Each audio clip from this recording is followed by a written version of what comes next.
ఎలా చూపించండి మీరు కూడా పెడతాం ఏ పేపర్ కూడా పర్లేదు కూర్చొని రామకృష్ణ గారు మీరు కూడా కోరిమిల్ గ్రామ ప్రజలందరికీ కూడా నమస్కారాలు. మరి కోరిమిల్లో లక్ష్మీ నరసింహస్వామి, జనార్దన స్వామి రెండు దేవాలయాలు ఉన్నాయి. ఇవి నవజనార్దనలో ఒక దేవాలయం. భారతదేశంలో ఆంధ్రప్రదేశ్ రాష్ట్రంలో నవజనార్దన ఆలయాలంటే ఒక ప్రత్యేకత సంతరించుకున్నాయి. వీటికి గవర్నమెంట్ వారు ఏ గవర్నమెంట్ ఉన్నా కూడా ఒక ప్రత్యేక బస్సు వేసి నవజనార్దన ఆలయాలు దర్శించుకోమని ఒక ప్రసిద్ధగా అభివృద్ధి చెందినవి. మరి కోరిమిల్లి గ్రామంలో లక్ష్మీ నరసింహస్వామి, జనార్దన స్వామి రెండు దేవాలయాలు ఉన్నాయి. ఇవి చాలా పురాతనమైనవి. 14/1/2020 ఎండోమెంట్ అధికారులు, గ్రామస్తులు కాకులపాటి సుబ్రహ్మణ్యం గారు ఫోన్ చేసి అందరికీ ఈవేళ గుళ్ళో మీటింగు అందరూ రండని కాకులపాటి సుబ్రహ్మణ్యం పిలిచారు. పిలిచాక అక్కడ రెండు దేవాలయాలకు పుష్కర నిధులు మంజూరవునియి. ఈ దేవాలయాలకి ఎస్టిమేట్లు ఇవన్నీ కూడా ఇంజనీరింగ్ అధికారులు వేసేశారు. మరి ఈ దేవాలయాలు కట్టేయాలి అని కాకులపాటి సుబ్రహ్మణ్యం అన్నాడు. ఎండోమెంట్ అధికారులు, గ్రామస్తులు కూడా ఎవరూ కూడా మాట్లాడలేదు. అప్పుడు మేము ఒక 10 మంది నా స్నేహితులైతేనేమి, గ్రామ ప్రజలైతేనేమి అడిగి, ఇవి చాలా చరిత్ర గల ఆలయాలు,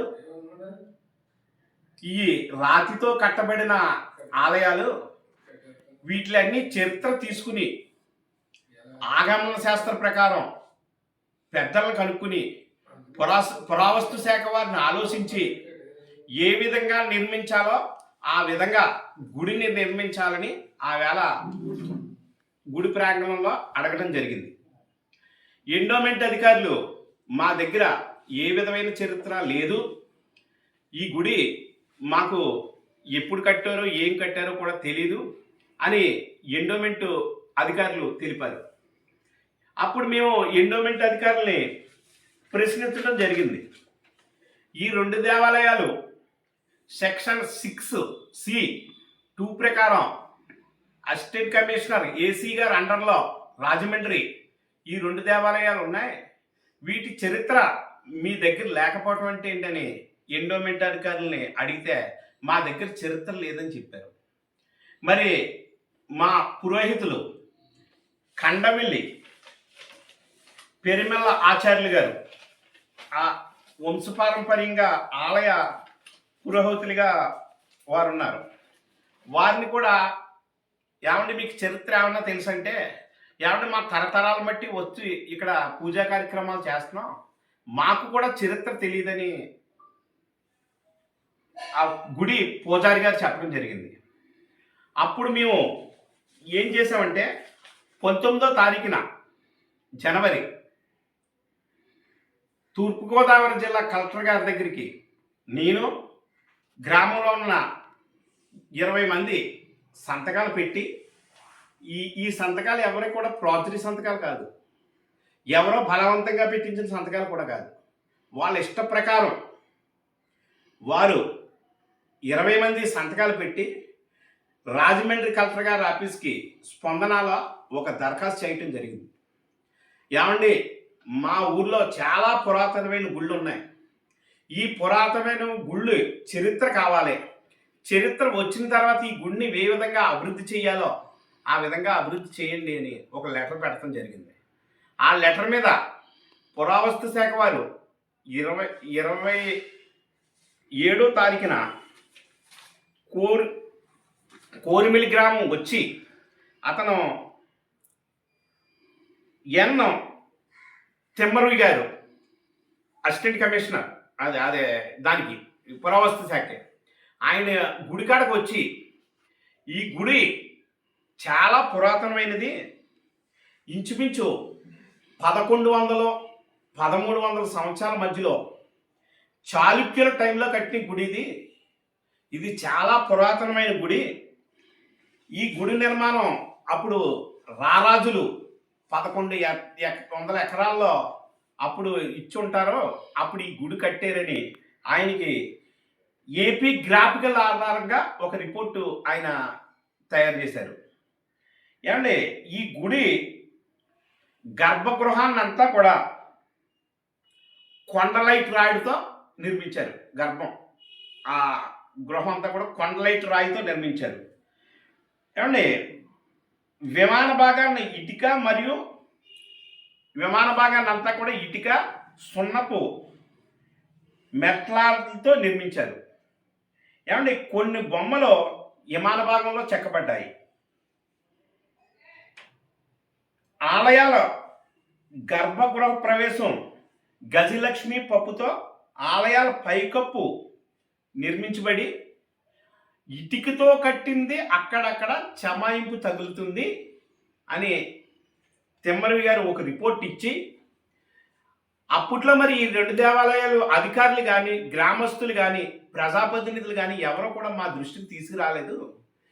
దీన్ని మేము పురావస్తు శాఖలో మేము నోటిఫై చేస్తాం, ఈ 2 గుళ్ళని ఎవరో రాలేదు.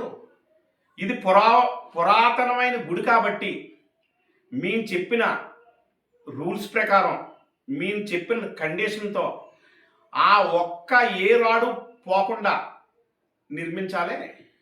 ఎందుకంటే మేము కూడా గుడి నిర్మించవద్దు, గుడికి కట్టడానికి వ్యతిరేకమని ఎప్పుడూ కూడా చెప్పలేదు.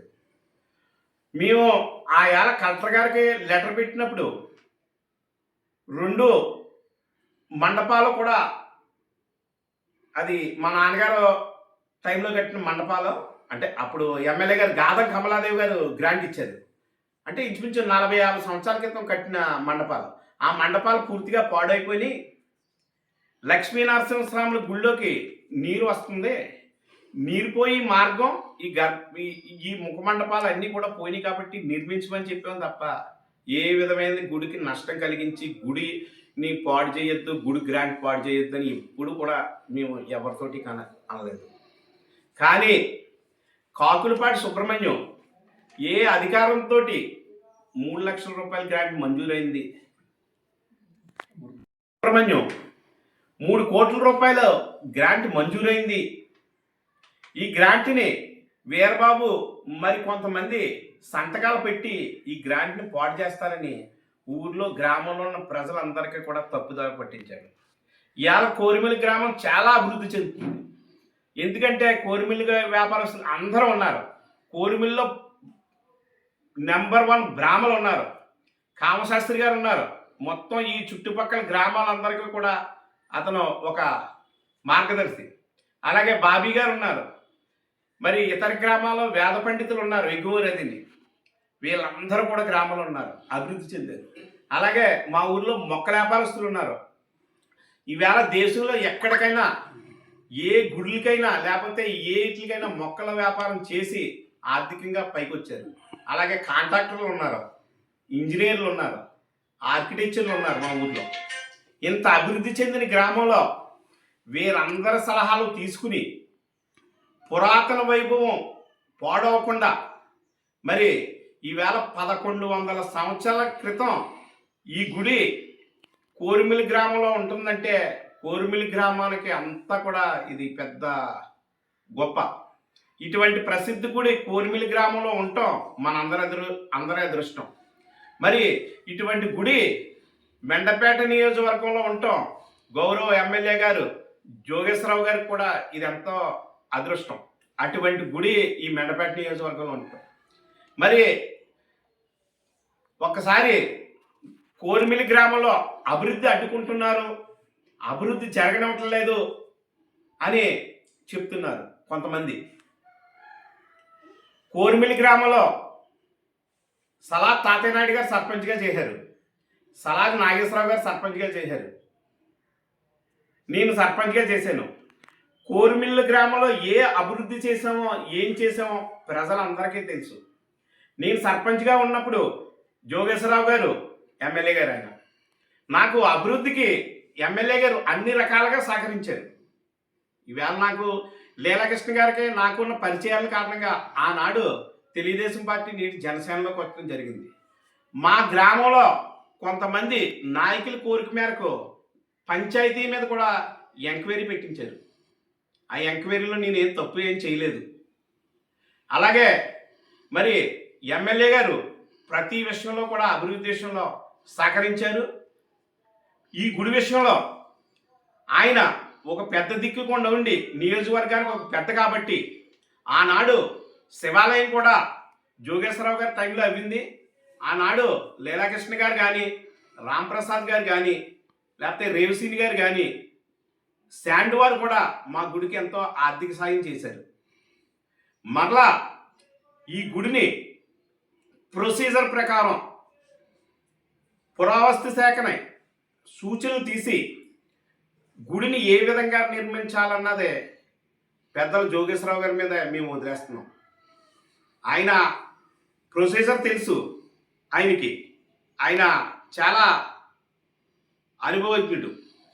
ఆయన ప్రొసీజర్ ప్రకారం ఏ విధంగా నడిపించాలో ఆ విధంగా నడిపించమని మా గ్రామస్తుల తరపున సంతకం పెట్టిన 22 మంది తరపున కూడా మేము ఆయన కోరుతున్నాం.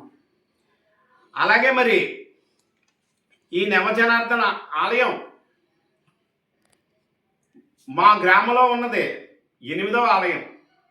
సాధక ముద్రలో ఉంటాడు జనార్దన స్వామి. లక్ష్మీనరసింహ స్వామి ద్వారపాలకుడిగా ఉంటున్నాడు మా గుళ్ళో. మరి అక్కడ ధ్వజస్తంభం మా పెద్దనాన్నగారు సలాద్ తాతయ్య నాయుడు గారు పెట్టారు. అక్కడ ఇంకో ధ్వజస్తంభం అవసరాల రామస్వామి గారు కుమారుడు బాయన పంతులు గారు పెట్టారు. ఈ గ్రామంలో ప్రతిదీ కూడా మా వంతు, మా కుటుంబ సభ్యుల పాత్ర కూడా ప్రతి దాంట్లోని కూడా ఉంటుంది. మరి ఏ విధమైన ఆధారాలు లేకుండా మా మీద అప్రతిష్ట పాలు చేయడానికి కాకులపాటి సుబ్రహ్మణ్యం మేము చరిత్ర అడిగామని మా 22 మంది మీద కూడా ఫోన్లు చేసి మాకు అందరినీ ఇబ్బంది పెట్టాడు. మరి అసలు గుడికి నీకు సంబంధం ఏంటి? గుడి అంతా కూడా ఎండోమెంట్ కంట్రోల్. అసలు నీకు గుడి దగ్గర సంబంధం ఏంటి? గుడిలో కొన్ని పనులు ఏ విధమైన పర్మిషన్ లేకుండా నీ ఆధ్వర్యంలో కొన్ని జరుగుతున్నాయి. అవన్నీ కూడా మా దగ్గర పూర్తి ఆధారాలు ఉన్నాయి.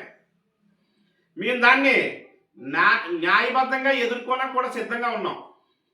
మీరు మా 22 మందితోటి మాట్లాడిన ఫోన్ రికార్డులు కూడా మా దగ్గర ఉన్నాయి. మేము ఇక్కడ పార్టీ అట్టలేదు. కోరిమిల్లి పౌరుడిగా సుబ్బయ్య గారిని మేము ప్రశ్నిస్తున్నాం. మా మీద ఎందుకు మీరు దుష్ప్రచారం చెయ్యాలి? 2 కోట్ల రూపాయలు గ్రాంట్ వచ్చేసింది, మీరు ఇంకా పనులు మొదలెట్టలేదని చెప్పారు. ఎమ్మెల్యే గారు అబద్ధం ఆడలేదు. మండల మీటింగ్లో ఇంకా గ్రాంట్ అది శాంక్షన్ అవ్వలేదు, గ్రాంట్ శాంక్షన్ అవ్వకుండా ఈ గోల్ ఏంటని ఎమ్మెల్యే గారు అడిగారు. ఆ వీడియో మీరు చూసారు, మరి మాకు చూడలేదు, మరి సుబ్బయ్య గారు తెలియదు. మా అందరి యొక్క మనస్సాక్షి ప్రకారం మీరు నడుచుకుంటున్నాం తప్ప ఏ విధంగా మేము తప్పుడుగా మేము ఏమీ నడుచుకుంటలేదు. మా అందరికీ కూడా మానసిక శోభ కలపాలి, ఇలా కలగాలి అలా కలగాలి అని నువ్వు ప్రసారం చేస్తున్నావంట. నువ్వు చాలా చేసి చాలా తప్పు. ఒక పురాతనమైన గుళ్ళో ఆ మరమ్మతులు చేయండి ఈ మరమ్మతులు చేయండి అని నీకు చేసి అధికారం ఎవరిచ్చారు? నీకు అసలు గుడికి నీకు సంబంధం ఏంటి? అందరికీ ఫోన్ చేసి ఏమన్నా ఎండోమెంట్ వాళ్ళు కానీ కలెక్టర్ గారు కానీ ఎమ్మెల్యే గారు కానీ ఒక ఆర్డర్ ఏమన్నా పాస్ చేశారని నేను గ్రామ సభ ఏమని? నువ్వు ఎందుకు ప్రజల్ని అభూత కల్పన ఎందుకు చేస్తున్నావు? ఇలా తప్పుడు ప్రచారాలు మానుకోమని సుబ్బయ్య గారు చెప్తూ ఆగమన శాస్త్ర ప్రకారం గుడి నిర్మించడానికే బాధ్యత నియోజకవర్గ పెద్ద దిక్కమైన జోగేశ్వరరావు గారు, లీలాకృష్ణ గారు, మా నాయకులు తోట త్రిమూర్తులు గారు అందరినీ కలుపుకుంటూ గుడి నిర్మాణం అద్భుతంగా జరగాలని కోరుకుంటున్నాను తప్ప గుడి ఆపాలని ఏ విధంగా లేదు. ఈవేళ మా గ్రామస్తులు ఈ చుట్టుపక్కల గ్రామాల్లో కన్నా ఆర్థికంగా కానీ రాజకీయంగా కానీ అన్ని రకాలుగా అభివృద్ధి చెందారు. మా ఊర్లో బ్రాహ్మణుల్ని ఎంప్లాయీస్ని బయట ఉన్న గ్రామాల్లో ఉన్న ప్రజల్ని అందరి సూచనలు జరిగి లక్ష్మీనరసింహ స్వామి జనార్దన స్వామి గుడులు అద్భుతంగా పురావస్తు శాఖ వారిని ఆలోచించి నిర్ణయం తీసుకుని అద్భుతంగా జరిపించాలని మేము మా 22 మంది తరపున నేను కోరుకుంటున్నాను.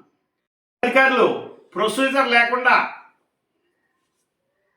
ప్రజల్ని అభూత కల్పన కల్పించొద్దని ఆ గుడి ప్రాంగణం అంతా ఆ ఎండోమెంట్ వారి కంట్రోల్లో తీసుకుని పెద్దల సూచనలతో గుడి అభివృద్ధి చేయవలసిందిగా కోరుకుంటున్నాం.